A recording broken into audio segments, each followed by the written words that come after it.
Binti afanye nini ili apate mchumba sahihi? Binti afanye nini ili apate mke sahihi? Sasa yako mambo mengi mapana sana katika somo hili. Kwa mimi nataka leo nikupe kipande tu kidogo, kimoja wapo kati ya vingi. Kipande hiki ni kuhusu unaonekanaje katika jamii unayoishi nayo, au unatambulikaje katika jamii unayoishi nayo.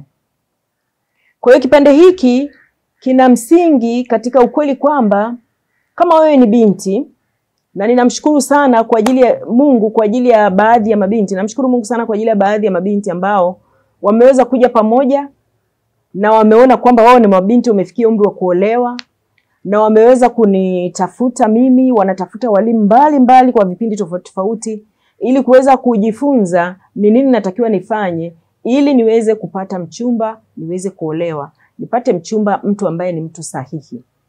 Kwa hiyo yako mambo mengi kama nilivyosema. Mimi nataka nielezee tu kitu kimoja, unaonekanaje, unatambulikaje. Jamii inayokuzunguka jinsi inavyokutambua ndivyo ambavyo inaweza kupelekea wewe kuvutia watu sahihi au kuvutia watu ambao sio sahihi. Ndivyo ambavyo inakupelekea wewe kuvutia aina fulani ya watu. Kwa hiyo kama unataka kuvutia aina ya watu ambao ni wanaume wazuri, napenda kutumia neno husband material, maana kila siku huwa inasemwa wife material. Kama unatamani kuvutia mwanaume sahihi ambaye anaweza kukaa kwenye nafasi kama mume, ambaye anaweza kupenda kutunza familia yake, lakini ambaye ni mcha Mungu, maana hao mabinti wengi ambao wamezungumza ni wale ambao wanatamani kupata mume, lakini mume ambaye ni mcha Mungu, anayejali ibada, anayethamini ibada, anayejali kuwapendeza wanadamu lakini pia kumpendeza Mungu.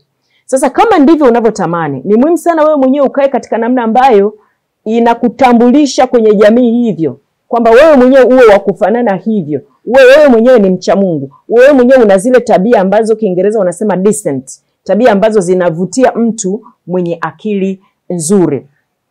Na msingi tunaweza kuchukua kwenye neno la Mungu kutoka Mithali 18:22.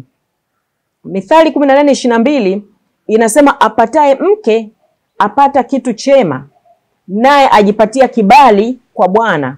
Apataye mke apata kitu chema.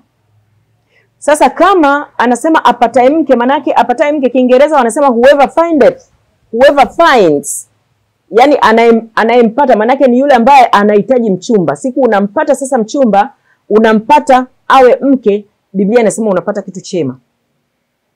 Kumbe unapotafuta mume, wewe binti, kijana, unapotafuta mke, kuanzia siku ya kwanza unampata kwamba huyu naamini anafaa kuwa mke wangu, Biblia inasema umepata mke. Uliyempata ni mke. Kumbe binti, unatakiwa ujiweke tayari kama mke. Ujiweke tayari ukionekana na kutambulika kama mke, ili uweze kuvuta watu sahihi ambao wanahitaji mume. Wewe mwenyewe uwe kwa kukuangalia, kwa observation, unaweza kutambulika kama wewe ni mke. Sasa unawezaje kutambulika kwamba wewe ni mke? Yako mambo mengi. Kwanza ni mambo ya rohoni.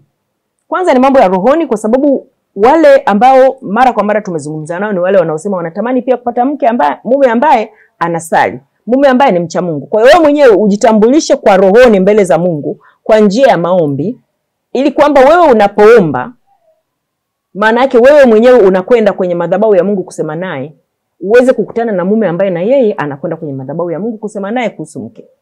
Kwa hiyo wewe mwenyewe uwe ni mtu unayesali. Ukiwa mtu unayesali, watu watakuona kwa macho, watakuona pia rohoni. Licha ya rohoni wale wanaomba kupata mke mwema watakuona katika ulimwengu wa roho, lakini watu wanaona pia kwa macho kwamba wewe ni mtu unayesali. Kwa maana ya kwamba huwezi kusema unasali huendi kanisani, eti wewe unasaliaga chumbani. Unasali, amina nasali tu hata nikiwa natembea nasali. Hapana, kama wewe unasali ni lazima uwe ni mtu ambaye jiandikishe. Kama wewe ni binti unatamani kupata mume anayesali, nenda kajiandikishe kwenye dhehebu fulani. Chagua dhehebu ambalo unapenda kusali, na yamkini endelea kumwomba Mungu hilo dhehebu liwe ndio ambalo mtakuja kusali na mume wako. Nenda kajiandikishe. Kama ni pale Katoliki kajiandikishe, ni pale Lutheran kajiandikishe, ni pale EAGT kajiandikishe, ni pale TAG kajiandikishe, ni pale Sabato kajiandikishe kwenye lile dhehebu ambalo wewe unataka kushiriki. Lakini wewe ambaye ni Muislamu pia nenda hakikisha uko registered, umejiandikisha pale ambapo unashiriki kwa imani yako. Na ufate kwa bidii yale ambayo unatakiwa kuyafanya. Sio uyafate ili watu wakuone kwamba wewe unafaa kuwa mke mwema. Hapana. Ukifanya hivyo utakuwa unafiki, na bahati mbaya unafiki huwa unaweza kujionyesha haraka sana kwa sababu unafanana tu na uongo. Uongo una mwisho wake, kuna siku tutadhihirika.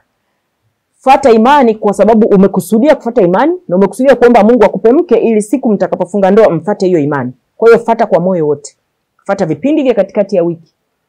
Fata semina zikitangazwa. Fata huduma mbalimbali. Nenda kwenye maombi. Fata usafi wa kanisani. Fata jumuiya. Fata kila kitu unachotakiwa kufuata.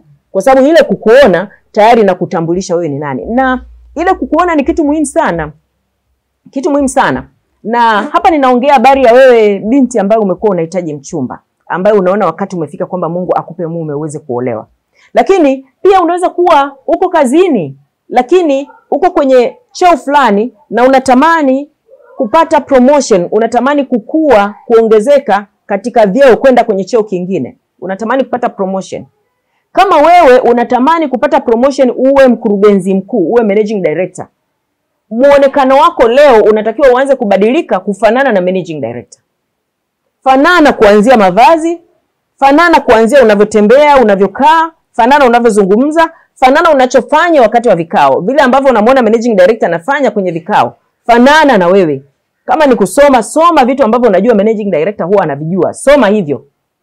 Soma financial reports, soma taarifa mbalimbali za kifedha za kampuni yenu. Soma taarifa za masoko, soma taarifa za wafanyakazi kwa sababu managing director huwa anajua hizo taarifa. Unapokaa kwenye vikao utakuwa unaongea kama managing director tayari, na ikitokea siku unaitwa kwenye interview utajikuta unaweza kuwakilisha kama managing director, na watu watakapokujadili, wale ambao wanafanya maamuzi haraka watakumbuka hata anavyoonekana, kwa kweli anaonekana decent kama managing director. Kwa hiyo ni muhimu muonekano wako pia wa nje wakati ndani unaomba. Hilo la kuomba ni jingine, tena ni somo refu la siku nyingine. Lakini muonekano wako wa nje uendane na kile unachokitamani. Binti unayetamani mume, muonekano wako wa nje uonekane. Nimesema la kwanza uwe mtu wa ibada. Lakini la pili, mambo mengine ya kawaida watu wanayoyaona.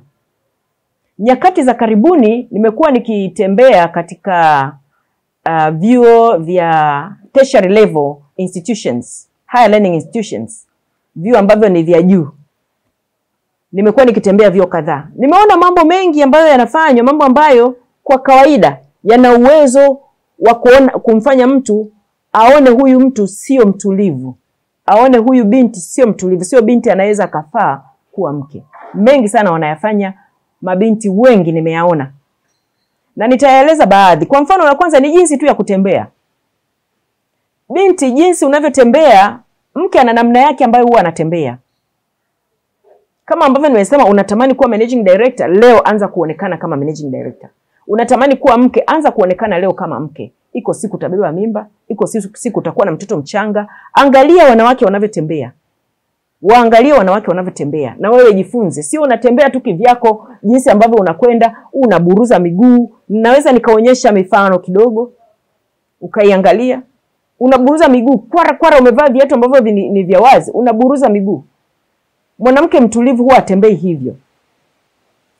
Lakini speed pia unayoenda, yani ule mwendo unavyoenda, mwendo kasi wako.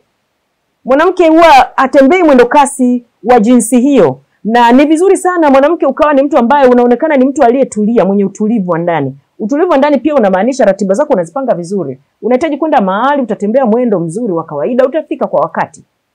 Lakini unapoenda kwa mwendo kama unataka kukimbia jinsi unavyotembea, kama sijui uko jeshini au uko wapi, ule mwendo unaokwenda nao wakati mwingine unaonyesha kutokuwa na utaratibu, unaonyesha kuwa disorganized. Asa ile speed unayoenda nayo wakati mwingine hata inatimua vumbi jinsi unavyotembea.